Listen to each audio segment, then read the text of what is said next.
Assalamualaikum warahmatullahi wabarakatuh. Kami dari kelompok 1 kelas Bioinformatika RA akan menjelaskan hasil dari kelompok kami, yaitu tentang prediksi aktivitas obat secara in silico menggunakan deskriptor dan fingerprint molekuler. Adapun anggota kelompok kami yang pertama yaitu Della Septiani, Dara Cantika Dewi, kemudian ada Aisyah Tiara Pratiwi, Mahdia Nisrina Maharani M, dan terakhir Holis Satu Rohmah. Pertama, pendahuluan. Kanker paru-paru merupakan penyebab utama kematian akibat kanker, terdiri dari dua kategori utama. Yang pertama yaitu small cell lung cancer atau SCLC dan non-small cell lung cancer atau NSCLC. Secara global, kanker paru-paru menyumbang 25% dari total kematian akibat kanker pada tahun 2020 menurut ACS. Sementara di Indonesia, kontribusinya mencapai 11,4% dari total kematian akibat kanker. Menurut WHO, prediksi ini menunjukkan angka kematian akibat kanker paru-paru di Indonesia akan meningkat hingga 83% pada tahun 2040 dibandingkan pada tahun 2018. Selanjutnya, epidermal growth factor receptor atau EGFR adalah target terapi penting dalam pengobatan kanker karena perannya dalam regulasi pertumbuhan dan proliferasi sel. Namun mutasi atau aktivitas berlebihan EGFR sering memicu kanker seperti paru-paru, payudara, dan kolorektal. Oleh karena itu, penghambatan EGFR menjadi strategi utama terapi kanker. Pendekatan in silico berbasis pembelajaran mesin seperti random forest regresi menggunakan dataset senyawa dari Campbell digunakan untuk memprediksi nilai PIC 50 sebagai ukuran efektivitas penghambatan EGFR. Nah, metode ini menawarkan akurasi tinggi serta efisiensi waktu dan biaya dalam proses penemuan obat. Kontribusi pada pengembangan teknologi komputasional untuk desain obat kanker berbasis pembelajaran mesin. Nah, selanjutnya metode. Yang pertama ada deskripsi data.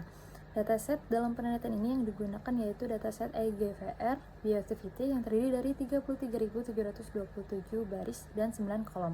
Dataset ini diperoleh dari platform Campbell yang dapat diklik melalui tautan berikut. Dataset mencakup informasi terkait bioaktivitas senyawa pada EGFR tersendiri. Nah, selanjutnya random forest regressor. Random forest regressor adalah metode atau model yang digunakan dalam penelitian ini yang termasuk salah satu algoritma pembelajaran mesin yang berbasis supervised learning. Model ini memanfaatkan data berlabel untuk melatih model menggabungkan prediksi dari beberapa pohon keputusan atau decision tree untuk menghasilkan hasil yang lebih akurat dan andal. Dapat digambarkan di sebelahnya yaitu ada ilustrasi terkait random forest regressor. Nah, selanjutnya flowchart atau diagram alir yang merupakan tahapan penelitian dalam penelitian itu yang pertama ada kita mengumpulkan data dari platform CMBL, setelah itu kita menginput data, setelah itu kita melakukan pre-processing data yaitu menghapuskan data-data yang kosong, menambahkan kolom-kolom yang akan kita gunakan. Selanjutnya EDA atau eksplorasi data analisis, dan selanjutnya ada Lipinski Rule, Wichimann-Whitney, fingerprint analysis, padahal description. Dan selanjutnya ada model regressor random forest. Setelah kita melakukan modelnya, kita akan melakukan prediksi virtual screening. Setelah itu kita akan melakukan evaluasi model, yaitu yang kita gunakan ada R quadrat dan MSC. Setelah itu selesai. Selanjutnya ada hasil dan pembahasan, di mana yang pertama ada plot distribusi kelas bioaktivitas, di mana dominasi signifikansi senyawa aktif dengan rasio 3:1 dibandingkan senyawa inaktif, mencerminkan fokus penelitian pada optimasi senyawa dengan aktivasi inhibisi kuat terhadap EGFR. Bias ini meskipun wajar dalam pengembangan obat menimbulkan tantangan dalam pengembangan model prediktif yang andal.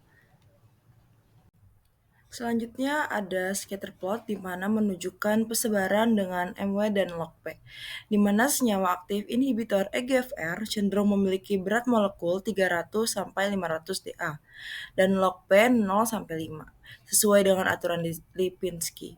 Korelasi positif antara MW dan log-P menunjukkan sweet spot, optimal untuk aktivitas biologis dengan senyawa paling aktif memiliki keseimbangan Mw dan log P yang mendukung nilai PIC 50 tinggi. Selanjutnya juga diuji dengan statistik Mann-Whitney antar kelas, di mana hasilnya menunjukkan p-value sangat kecil untuk seluruh deskriptor Lipinski.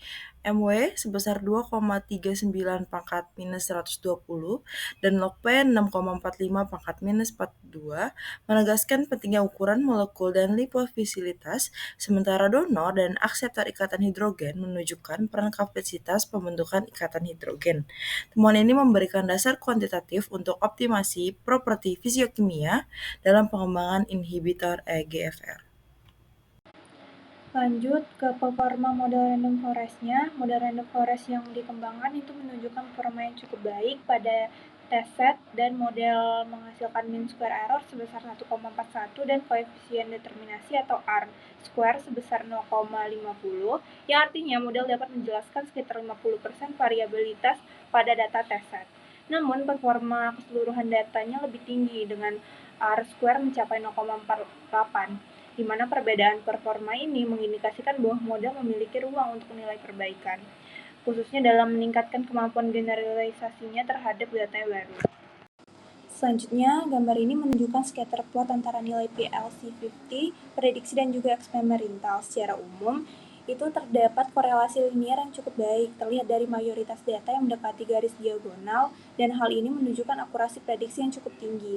Namun, terdapat beberapa outlier pada nilai PLC50 yang sangat rendah atau sangat tinggi. Outlier ini kemungkinan disebabkan oleh keterbatasan model atau bias pada dataset. Selain itu, terlihat ada dua klaster utama, yaitu senyawa dengan aktivitas rendah di rentang PLC50 2 hingga 5, dan aktivitas tinggi di rentang PLC50 6 hingga 10. Selanjutnya masuk ke hasil virtual screening senyawa, di mana gambar ini menunjukkan hasil virtual screening dengan struktur molekul dan nilai PLC50 prediksi, di mana molekul dengan struktur kompleks seperti memiliki beberapa cincin aromatik dan juga gugus donor hidrogen, yang cenderung memiliki PLC50 yang lebih tinggi, contohnya 7,38. Sebaliknya, molekul sederhana dengan fitur kimia yang lebih sedikit itu memiliki PLC50 yang lebih rendah, misalnya 2,52. Analisis ini mengindikasikan bahwa fitur seperti cincin aromatik dan juga gugus fungsional itu berperan penting dalam interaksi dengan binding site epidermal growth factor receptor, sehingga mendukung potensi senyawa sebagai kandidat inhibitor.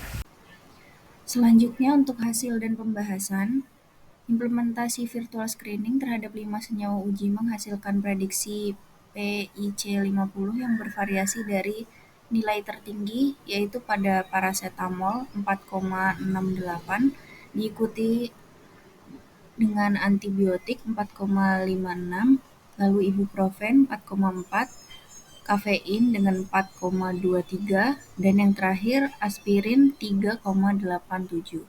Hasil ini menunjukkan bahwa kelima senyawa memiliki potensi inhibisi terhadap EGFR meskipun aktivitasnya relatif moderat.